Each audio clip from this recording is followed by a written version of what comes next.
नमस्कार, आप देख रहे हैं न्यूज मोमेंट और मैं हूं आपके साथ अक्षता मौर्य। आइए रुक करते हैं फटाफट खबरों की ओर। गौरव ब्लॉक के पुरेराम सहाय में 25 दिसंबर को होगा 119 मजदूरों का सत्यापन। हरिशंकरी के पौधे लगाकर सत्यापित होंगे मजदूर। प्रतापगढ़ लोकपाल मनरेगा समाज शेखर द्वारा जनसुनवाई व संवाद कार्यक्रम में विभिन्न विकास खंडों से आई शिकायत व सुझाव को सुना गया। गौरव ब्लॉक के पुरेराम सहाय ग्राम में 119 मजदूरों का सत्यापन लोकपाल की उपस्थिति में 25 दिसंबर को किया जाएगा। सत्यापन हेतु 119 हरिशंकरी के पौधे रोपित करने का निर्णय ग्राम प्रधान व एसडीओ की सुनवाई करते हुए लोकपाल ने निर्देश दिया। लोकपाल समाज शेखर ने लोक भारती संस्था के जिला संयोजक डी.के. शर्मा व ग्राम विकास अधिकारी पुरेराम सहाय के साथ बैठक करके पौधारोपण की योजना को मूर्त स्वरूप देने का निर्णय लिया है। तय हुआ है कि ग्राम में अपेक्षित मजदूरों का सत्यापन भी होगा और उपस्थित मजदूरों द्वारा हरिशंकरी के पौधे भी रोपित हो सकेंगे। प्रतापगढ़ से news moment bureau chief Om Prakash Gupta की रिपोर्ट। अस्पताल में आग। मिर्जापुर के विद्याचल स्थित प्राथमिक स्वास्थ्य केंद्र पर शनिवार की दोपहर अचानक आग भड़क गई। आग कोरोना काल के दौरान आई किट के कमरे में लगा था।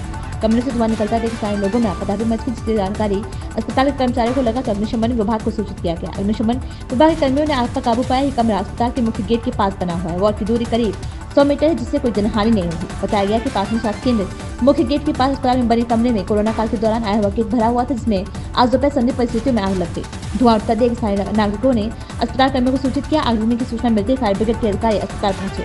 काफी मशक्कत के बाद कमरे में लगी आग पर काबू पाया गया। मिर्जापुर से संवाददाता बद्री अगहरी की रिपोर्ट। अभी सीएससी विंध्याचल में आग लगी हुई है, जिसमें भयंकर आग लगी थी। कैसे लगा, कुछ कारण पता चला? मैं अग्निशमन अधिकारी मिर्जापुर सीएससी के अंतर्गत एक छोटा सा कमरा था, जो उसमें जो कोरोना काल के किट होते हैं वही रखा हुआ था। अलग कमरा था उस सीएससी की, जहाँ मरीज और बेड होते हैं वहाँ नहीं है, वो उससे बहुत दूर है। और वहाँ पर उसमें जो है आग लगी थी, जिसे हमारे फायर सर्विस द्वारा बुझाया गया है।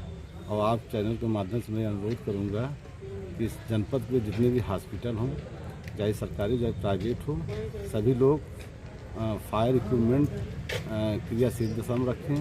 हमारे द्वारा बराबर प्रशिक्षण भी दिया जा रहा है। और जो भी इक्विपमेंट हैं, जैसे स्मोक डिटेक्टर हैं, जहाँ बेड है वहाँ जरूर लगा होना चाहिए, जहाँ आईसीयू वहाँ लगा होना चाहिए। तो आप लोगों के चैनल के माध्यम से यही कहना चाहता हूँ कि सभी चाहे प्राइवेट नर्सिंग हो, सरकारी नर्सिंग होम में फायर फाइटिंग व्यवस्था तो यहाँ फायर फाइटिंग व्यवस्था थी कि नहीं आपके आने से पहले? सीएससी के अंतर्गत है, लेकिन ये जो है ये छोटा सा स्टोर रूम है 10 बाई 10 का, उसमें उससे दूर है।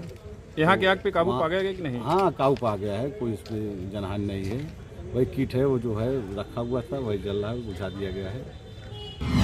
जी विधानसभा घेराव 18 को। जन समस्याओं को लेकर 18 दिसंबर को विधानसभा का घेराव किया जाएगा। जिले से 500 से अधिक कार्यकर्ता 17 दिसंबर को कूच करेंगे, जिसमें हर न्याय पंचायत से कार्यकर्ता शामिल होंगे। जानकारी शहर अध्यक्ष राजन पाठक ने मिशन कंपाउंड स्थित कांग्रेस कार्यालय पर आयोजित पत्रकार वार्ता के दौरान दी। उन्होंने बताया कि प्रदेश व्यापी आंदोलन के तहत लोकतंत्र, महंगाई, बेरोजगारी, किसानों की समस्याओं को लेकर विधानसभा का घेराव किया जाएगा। कहा कि प्रदेश में शिक्षा, चिकित्सा एवं कानून व्यवस्था ध्वस्त हो चुकी है। जन लोगों तक इसका लाभ मिल पा रहा है। आम जनता को केवल मोहरा बनाकर विकास का ढोल पिटा जा रहा है। हकीकत में आम इंसान के साथ की गरीबी तबका अपने आप को बेबस और लाचार महसूस कर रही है। कहने को जिले में मेडिकल कॉलेज खुला गया, लेकिन मरीजों के रेफर किए जाने से चिकित्सा व्यवस्था की पोल खुल जाती है। कहा कि जिला, शहर एवं ब्लॉक के साथ ही न्याय पंचायत क्षेत्र से भारी संख्या में कार्यकर्ता 18 दिसंबर को उत्तर प्रदेश कांग्रेस कमेटी कार्यालय पहुंचकर वहीं से विधानसभा का घेराव करने के लिए निकलेंगे। कहा कि हम सब एकजुट होकर केंद्र एवं प्रदेश की बीजेपी सरकार के खिलाफ विधानसभा का ऐतिहासिक घेराव किया जाएगा।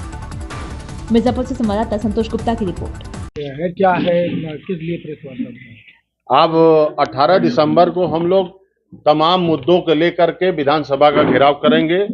प्रदेश की जनता योगी सरकार से के कुशासन से त्राहि त्राहि कर रही है। सरकार हर मोर्चे पे विफल है और अपनी नाकामी छुपाने के लिए हिंदू मुसलमान का छलावा कर रही है और लोगों को लड़ा रही है, एक भाईचारा खत्म कर रही है। बिजली कंपनियों को निजीकरण करने के लिए आप देख रहे हैं कि गुजरात कंपनी को लाभ पहुंचाने के लिए, चाहे बिजली का हो चाहे और हर तरह से कई चीजों का है निजीकरण किया जा रहा है।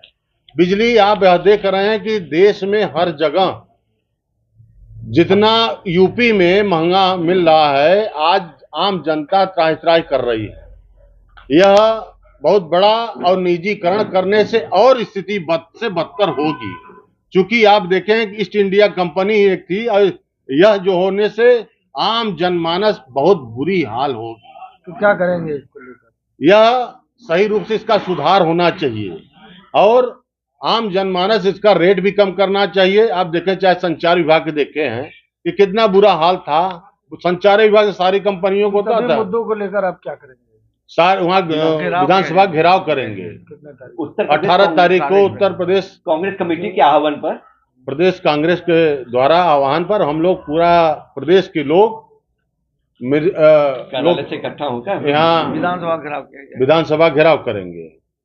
तमाम समस्या को लेकर, जिसमें प्रदेश के किसानों की समस्याएं हैं, किसान रो रहे हैं, प्रदेश के युवाओं की समस्या, प्रदेश की बदहाल स्वास्थ्य संबंधी समस्या, तमाम मुद्दों के लेकर के हम लोग विधानसभा घेराव करेंगे। अज्ञात वाहन ने मारी टक्कर, बाइक सवार की मौत। लालगंज थाना क्षेत्र के पतुलकी गांव में नेशनल हाईवे पर बीती शुक्रवार की देर रात अज्ञात वाहन की चपेट में आने से घर से बर्थडे पार्टी करके निकले हुए बाइक सवार युवक की घटनास्थल पर दर्दनाक मौत हो गई। वहीं प्रयागराज जनपद के कोरांव थाना क्षेत्र के घरोही पांडेपुर गांव का निवासी था। युवक की मौत की जानकारी मिलते ही स्वजनों में कोहराम मच गया। शव को पुलिस के पोस्टमार्टम के लिए भेज दिया गया है। प्रयागराज जनपद के कोरांव थाना क्षेत्र के घरोही पांडेपुर गाँव निवासी 24 वर्षीय मानवेंद्र प्रताप सिंह पुत्र पंचराज सिंह किसी कामकाज से लालगंज के आगे बाइक से जा रहे थे कि लालगंज थाना क्षेत्र के पतुलकी गांव में से नेशनल हाईवे पर 135 पर अज्ञात वाहन की चपेट में आने से बीते शुक्रवार की देर रात में घटनास्थल पर दर्दनाक मौत हो गई है। युवक के मोबाइल नंबर से प्रयागराज में पढ़ रहे मृतक के बड़े भाई को फोन कर पुलिस द्वारा सूचना दी गई है। संवाददाता संतोष गुप्ता की रिपोर्ट। पिलर गिरने से 2 बालक गंभीर रूप से घायल, मंडले चिकित्सालय रेफर। मिर्जापुर अंतर्गत हलिया थाना क्षेत्र के सोनगढ़ गांव में रविवार की सुबह निर्माणाधीन पक्के मकान के पास 2 बालक खेल रहे थे। इस दौरान अनिर्मित पक्के मकान का एक पिलर बालकों के ऊपर गिर गया, जिससे दोनों बालक गंभीर रूप से घायल हो गए। बच्चों की चीख पुकार सुनकर परिजनों ने गंभीर रूप से घायल दोनों बच्चों को प्राथमिक स्वास्थ्य केंद्र हलिया लेकर गए, जहाँ पर मौजूद चिकित्सालय ने प्राथमिक उपचार के बाद दोनों बच्चों की गंभीर चोट देखते हुए मंडले चिकित्सालय के लिए रेफर कर दिया गया है। इस संबंध में चिकित्सक विवेक खरे ने बताया कि प्राथमिक उपचार के बाद घायल बच्चों की गंभीर चोटों को देखते हुए मंडले चिकित्सालय के लिए रेफर कर दिया गया था। साथ ही इन बच्चों के इलाज चल रहा है। मिर्जापुर से संवाददाता संतोष गुप्ता की रिपोर्ट। इन खबरों में बस इतना ही। बने रहिए न्यूज मूवमेंट के साथ।